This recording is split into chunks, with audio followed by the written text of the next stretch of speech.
When last did you check your blood pressure? And is one normal reading enough to tell you that your heart, blood vessels, and kidneys are okay? Well, let's get into it.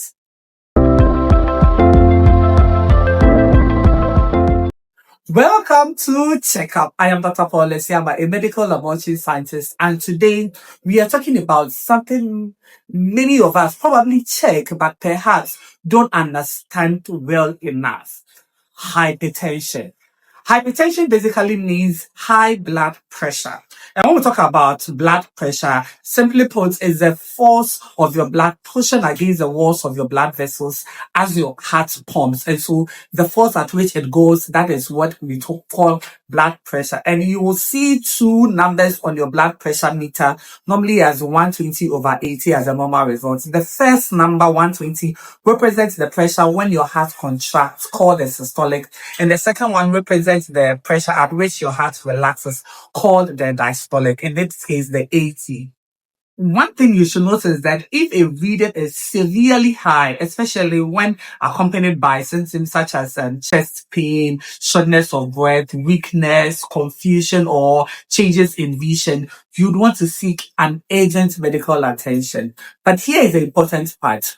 One high reading doesn't automatically mean that you have hypertension.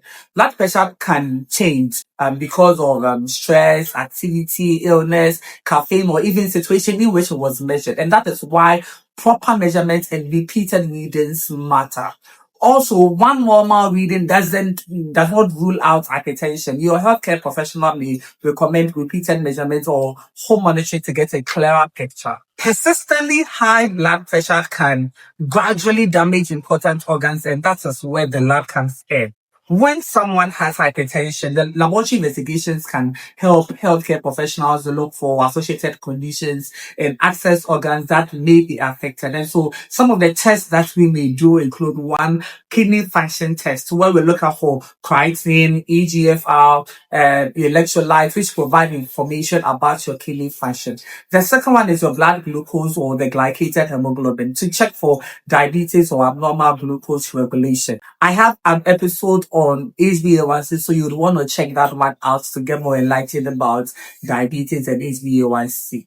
Now, the third one is lipid profile to access your cholesterol and triglycerides, which are important cardiovascular risk factors. And then the next one is we check for urinalysis or urine albumin assessment. And this is to look out for signs that may suggest kidney involvement. And so sometimes the laboratory helps us to see what the blood pressure reading alone cannot. So what can you do? Know your blood pressure. Very important. Maintain a healthy lifestyle. Be physically active. Pay attention to your diet, especially your salt intake. And if you are prescribed medication, let's say if you have high blood pressure and you are prescribed medication, take it as directed by your healthcare professional. Don't stop your medication simply because you feel you are better.